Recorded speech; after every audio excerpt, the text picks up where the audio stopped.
Friends, ഇതാണ് നമ്മുടെ ജയിലിൻ്റെ ഉൾഭാഗമാണ് കാണുന്നത്. നമ്മൾ അപ്പോൾ ഡിസ്ട്രിക്ട് ജയിൽ കൊല്ലം എന്ന് പറഞ്ഞാൽ അതിൻ്റെ അകഭാഗമാണ്. നമ്മളിപ്പോൾ അത് ഇങ്ങനെ നമുക്ക് കാണാൻ പറ്റുള്ളൂ, അല്ലാതെ നമുക്ക് കയറാൻ പറ്റില്ല. ഇതൊക്കെയാണ് ജയിലിൻ്റെ ഉൾഭാഗം. ഇങ്ങനെയൊക്കെയാണ് ഒരു പ്രതിയെ കൊണ്ടുവരുമ്പോൾ ഇതിനകത്ത് എന്തൊക്കെയാണ് നടക്കുന്നത് എന്ന് പറഞ്ഞാൽ ഇതിൻ്റെ ഓഫീസ്, ഇതിൻ്റെ ഓരോ സൈഡിലത്തെ കാര്യങ്ങളാണ് നമ്മളിപ്പോൾ കാണുന്നത്. അപ്പോൾ ജയിലിൻ്റെ ഉള്ളിലെ വശങ്ങളാണ് നമ്മളിപ്പോൾ കണ്ടുകൊണ്ടിരിക്കുന്നത്. കണ്ടോ,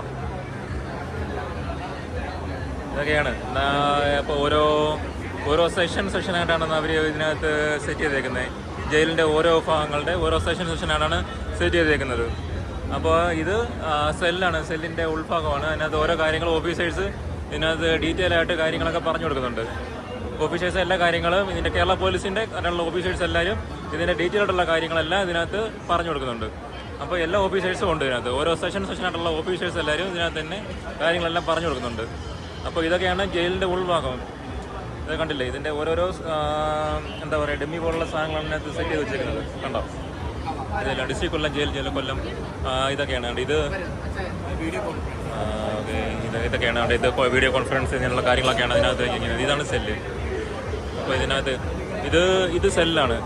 കണ്ടോ, ഒരു പ്രതിയെ കൊണ്ടുവന്നു കഴിഞ്ഞാൽ ഇതിനകത്ത് എന്തൊക്കെയാണ് നടക്കുന്നത്, എങ്ങനെയാണ് ഒരു പ്രതിക്ക് എന്തൊക്കെയാണുള്ളതൊക്കെ എല്ലാം ഇതിനകത്തെല്ലാം കാണിച്ചിട്ടുണ്ട്. കണ്ടോ, ഉടുപ്പ്, പിന്നെ മുണ്ട്, പായ്, അങ്ങനെയുള്ള കാര്യങ്ങളാണ് ഇതിനകത്ത്. അപ്പോൾ നല്ല സൗണ്ടാണ്, നമുക്ക് പറയുന്നതിൽ കുറച്ച് ക്ലിയർ കുറവൊക്കെ ഉണ്ട്. അപ്പോൾ ഇതൊക്കെയാണ്. കണ്ടോ, ഇതിനകത്ത് അറ്റാച്ച്ഡ് ക്ലോസറ്റ് ഇതെല്ലാം ഇതിനകത്ത് തന്നെയാണ്. കണ്ടോ, ഇതെല്ലാം ഇതിനകത്താണ്. ഇത്ര നല്ല തിരക്കുണ്ടായതുകൊണ്ടാണ്, നല്ല തിരക്കാണ് ഇതിനകത്ത്. അതുകൊണ്ട് അതിനകത്ത് ഹാങ്ങറൊക്കെ ഉണ്ട്, ജയിലിനകത്തുള്ള ഹാങ്ങറൊക്കെ ഉണ്ട്. ഓക്കെ,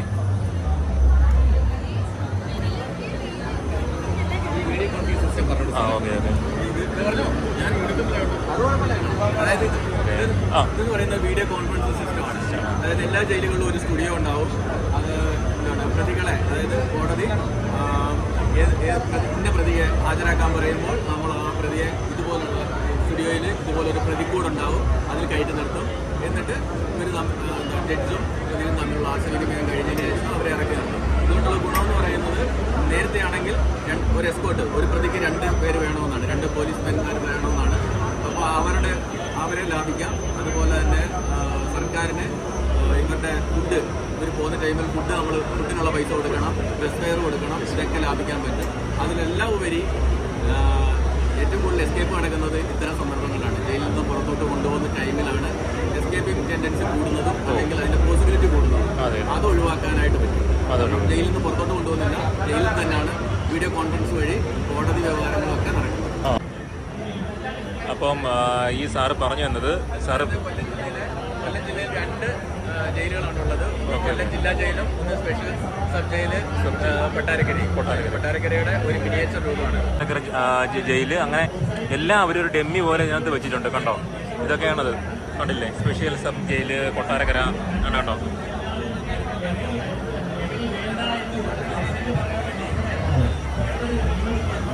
അപ്പോൾ ഇതിനകത്ത് എന്താ പറയുക, ഇതിനകത്ത് കറക്റ്റായിട്ട് നമ്മുടെ ഒരു ജയിലിനകത്തുള്ള എല്ലാ സിസ്റ്റവും അവർ ഇതിനകത്ത് കറക്റ്റായിട്ട് അവർ ഇത് കാണിച്ചിട്ടുണ്ട്. കണ്ടോ, തൂക്കുമരത്തിൻ്റെയും എല്ലാ കാര്യങ്ങളും എല്ലാം ഇതിനകത്ത് കാണിച്ചിട്ടുണ്ട്. കണ്ടോ, ആരാണോ അതെയൊക്കെ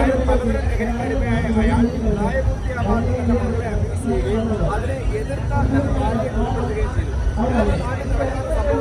കഴിഞ്ഞ ദിവസം വാർത്ത പരിശോധിച്ച് നോക്കുകയാണെങ്കിൽ സംരക്ഷിക്കേണ്ട അല്ലെങ്കിൽ സ്വന്തം ചേട്ടന്റെ 5 വയസ്സ് പ്രായമുള്ള മകളെ പോലും ഈ ലൈംഗിക ഉപദ്രവിക്കുന്നുണ്ട്. പലതരം ലഹരി അടിമയായ സഹോദരിയാര് അല്ലെങ്കിൽ സഹോദരന്റെ മകളാര് അല്ലെങ്കിൽ സ്വന്തം മക്കളെ പോലും തിരിച്ചറിയാൻ ആളുകളാണ്.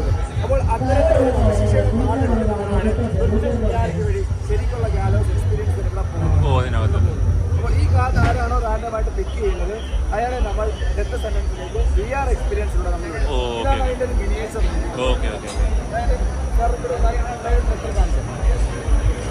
ഈ ലിവർ മുകളിൽ നിന്ന് താഴേക്ക് പോകുന്ന സമയത്ത് ഈ രീതിയിൽ ഹാങ് ചെയ്യപ്പെടും. ഇത്തരത്തിൽ 1 മണിക്കൂർ നേരമായിരിക്കും നമ്മൾ ഹാങ്ങിങ് പ്രോസസ് തുടരുന്നത്. 1 മണിക്കൂർ 1 മണിക്കൂർ. കാര്യം മരണം വരെ തൂക്കിലേറ്റുക എന്നുള്ളതാണ് നമ്മുടെ ലക്ഷ്യം. Okay okay. ഈ 1 മണിക്കൂറിന് ശേഷം ഒരു മെഡിക്കൽ ഓഫീസർ നമ്മൾ ആവശ്യപ്പെടുന്നത് ഇദ്ദേഹത്തിന്റെ മരണം സംഭവിച്ചത്. അതിനുശേഷം മാത്രമായിരിക്കും ഇദ്ദേഹത്തിന്റെ കുടുംബത്തിന് ആ മൃതദേഹം ഏറ്റെടുക്കാൻ താല്പര്യമില്ല എങ്കിൽ അത് പൊതു ശ്മശാനത്തിലേക്ക് മാറ്റുകയാണ് ചെയ്യുന്നത്. 1 മണിക്കൂറിന് ശേഷമേ ഹാങ്ങറിൽ നഴിക്കത്തുള്ളൂ. Okay okay.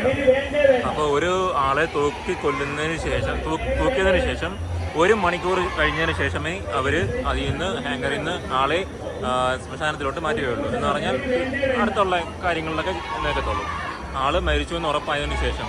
പിന്നെ ഇത് കണ്ടില്ലേ, പലതരം ലഹരികൾ കടിമയെ ഞാൻ പ്രായപൂർത്തിയാക്കാത്ത എൻ്റെ മകൾക്ക് ലഹരി നൽകി ബലാത്സംഗം ചെയ്യുകയും അതിനെ എതിർത്ത് എൻ്റെ ഭാര്യ കൊലപ്പെടുത്തുകയും ചെയ്തു. നിയമവും വകുപ്പുമാണ് ഇത് കൊടുത്തേക്കുന്നത്.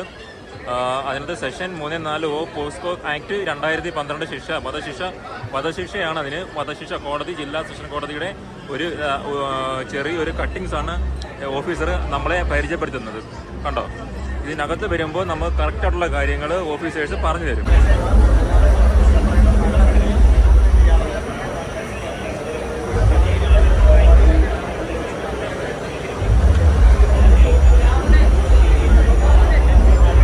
ഒരു ഗ്യാലോസ് സംവിധാനത്തിലേക്കാണ്. അപ്പൊ ഗ്യാലോസ് എന്താണെന്ന് ഇത് കണ്ടപ്പോൾ മനസ്സിലായി കാണും. ഒരിക്കലും ഒരു ജില്ലാ ജയിലിൽ ഇത്തരത്തിലുള്ള ഒരു അകത്തേക്കുന്നുള്ളൂ, ഈ വഴി ഒഴിച്ച് അകത്തേക്കുന്നുള്ളൂ. അപ്പോൾ ഒരിക്കലും ഒരു ജില്ലാ ജയിലിൽ ഇത്തരത്തിലുള്ള ഒരു ഗ്യാലോസ് സംവിധാനം ഇല്ല.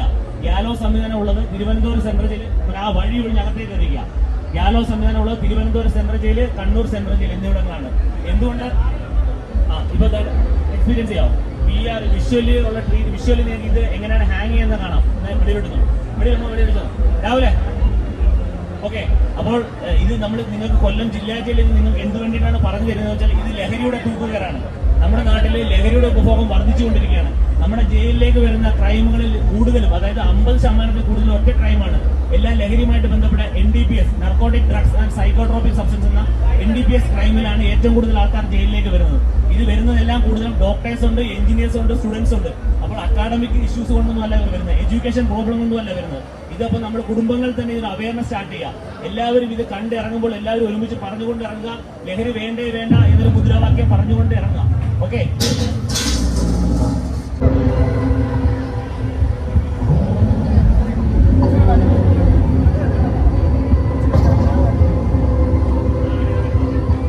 ലഹരിയൊക്കെ ഉപയോഗിക്കുന്നവര് ശ്രദ്ധിക്കുക. ഈ സാധനം ആദ്യം ഒന്ന് കാണണം. കണ്ടോ, ആളെ തൂക്കുന്ന പരിപാടി. ഇടത്തോട്ട് തിരിഞ്ഞു നോക്കി, ബാക്കിലോട്ട് ആരെങ്കിലും കാണുമെന്ന് നോക്കി ഉണ്ടെങ്കിൽ ചൂണ്ടിക്കാണിച്ചു. ഒരാളെ തിരിഞ്ഞു നോക്കിക്കോ, പേടിക്കണ്ട. അവിടെ നിൽക്കോട്ടെ ഒരാളെ. വലത്തോട്ട് നോക്കി, വലത്തോട്ട് ആരെങ്കിലും ഉണ്ടോ? ഒരാൾ നിൽക്കോട്ടെ. നേരെ എത്ര പേരുണ്ടോ നോക്കിയത് എണ്ണി പറഞ്ഞ എത്ര പേരുണ്ട്? എണ്ണി പറഞ്ഞ എത്ര പേരുണ്ട്? 5 പേരുണ്ടോ? 6? ഉറപ്പാണോ? കാര് കാണിച്ചു കേട്ടാ, കാര് കാണാമോ? എവിടെയാ കാര് കാണുന്നില്ല? ഒന്നും കാണുന്നില്ലേ? ഇരുട്ടാണോ? ഫുൾ ഇരുട്ടാണോ?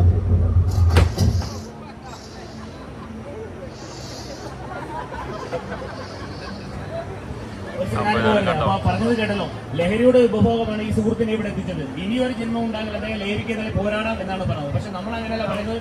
ഈ ഒരു ജന്മത്തിന് എല്ലാവർക്കും ചേർന്ന് ലഹരിക്കെതിരെ പോരാടാം. സോ എല്ലാവരും ഉറക്കെ പറയണം, ലഹരി വേണ്ടേ വേണ്ട. ഉറക്കെ പറയുക, ലഹരി വേണ്ടേ വേണ്ട.